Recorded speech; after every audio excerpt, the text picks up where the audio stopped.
in order to stimulate the economy out of this recession is going to ignite a powder keg. We already have an inflation problem, and Powell's going to pour all this gasoline on it.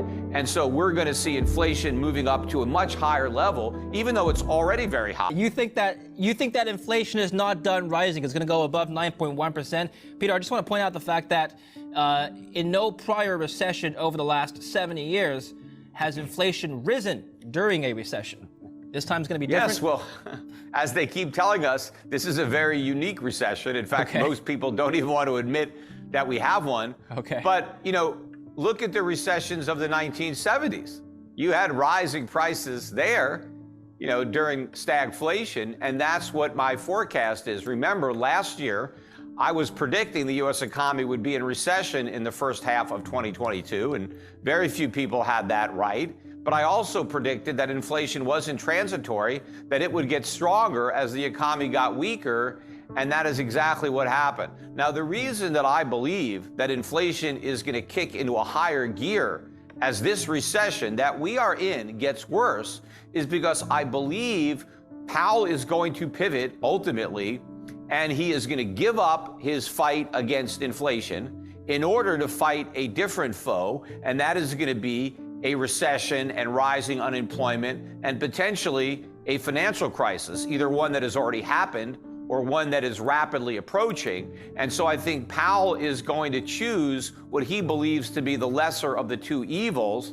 And I think he's going to pick fighting recession and propping up financial markets and monetizing government debt so the Treasury doesn't have to default. I think the Fed is going to pick that over inflation. And so unlike the pivot that we got with Volcker back in 1982, where Volcker pivoted after a victory in his fight against inflation, Powell is going to pivot despite defeat.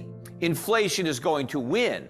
And so when we go back to 0% interest rates or whatever we do, and when we go to QE5, which is going to be launched, I don't think the Fed is going to shrink its balance sheet very much. It's going to shrink it less than it did last time it tried to do it, which is an impossible task given the bubble that it's inflated. I think when the Fed goes back to stimulus and creating inflation, when inflation is maybe double or triple or quadruple that 2% target, the markets are going to react very differently than how they reacted in the past. Because in the past, the Fed was able to justify all this cheap money because they said we don't have enough inflation. We're still below target. Well, when they go back to the stimulus, when inflation is triple or more their target, the markets aren't going to buy it. And so I think all the inflation that they are going to have to create in order to stimulate the economy out of this recession is going to ignite a powder keg. We already have an inflation problem, and Powell's going to pour all this gasoline on it. And so we're going to see inflation moving up to a much higher level, even though it's already very high. In fact, it's probably double what the government claims in the CPI. If you want to know what's actually happening to prices, you've got to double what the government tells you, and that's more accurate. Okay, I want to touch on this pivot here. Remember, the Fed has two mandates: fighting inflation and maximizing the employment side. Now, unemployment has actually fallen yet again to 3.5%. You've actually tweeted about this. You said there was a net loss of full-time jobs in July, actually. All of the net 528,000 jobs added were part-time jobs, most of them low-paying service sector jobs. Now, I mentioned I read some of your juicy tweets. So I actually looked into this myself in the BLS, Peter. The recent jobs report came out. The number of persons employed part-time for economic reasons increased by 303,000 to 3.9 million. So of the 528,000 jobs added, 300,000 were part-time jobs. Now, the Fed's looking at the overall unemployment number, and they're probably thinking, okay, we don't have to fight unemployment right now because it's at an all-time low, right? Is that an accurate statement to make? Well, is that an accurate reading of the number? Even if some of those other jobs were full-time jobs, and it's hard to say, but even if they were, they probably went to people who already had another full-time job. Because one thing that we know for this month or last month is that it's a new record. The number of people working two full-time jobs is now at an all-time record high. And why are people having to hold down 2 full-time jobs? Because one isn't enough. That is the problem. This labor market is so weak, workers are being forced to accept huge pay cuts, which is what they're doing. They're getting small increases in their wages, but it's being more than offset by enormous increase in the cost of goods. The cost of living is going up much more than their meager pay raises. And so what a lot of Americans are now forced to do is take another job. And many people that have one part-time job now have 2 or 3 because they can't pay the bills with a single job or even 2 jobs. So this doesn't happen in a strong labor market. In a strong labor market, workers get real wages, raises. They're able to get their boss to increase their pay by more than the increase in the cost of living. But in a weak labor market, workers are forced to work for lower wages, and that is in fact what is actually happening. And meanwhile, labor force participation last month fell to 62.1. That is the low for the year. And in fact, over the last 4 months, even though we've created all these jobs, the number of people in the workforce has gone down.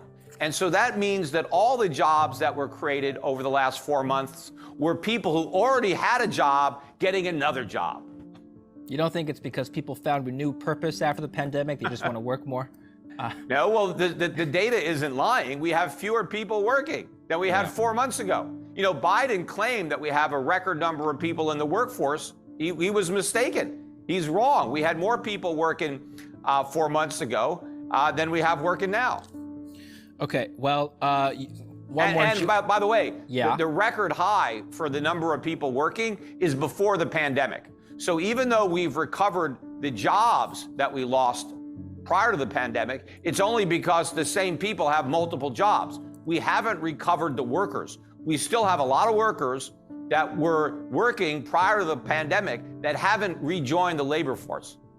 Okay, I want to come back to the financial crisis that you mentioned earlier in the interview, but first, another juicy tweet you made. You said that there's no trade-off between inflation and economic growth. Real economic growth increases supply, holding prices down. The problem is that our economy hasn't had real growth thanks to the Fed. It experienced an artificial bubble. To fight inflation, that bubble must be popped. Just going back to the first part of your tweet, Peter, there's no trade-off between inflation and economic growth. The Fed's talking about a soft landing, which is a trade-off between economic growth and inflation. That's not possible? Well, first of all, we can't have a soft landing because a soft landing means we avoid recession. So by that definition, we've already crashed, or it's a hard landing. But there's no way we can have a soft landing. We don't know for sure if it's a recession. The definition has been muddled. Well, I don't care how the politicians want to redefine it.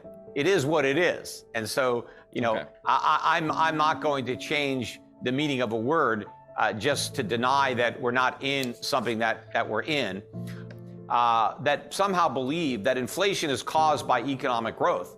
They also think it's caused by too many people working. They think there's a trade-off between unemployment and inflation.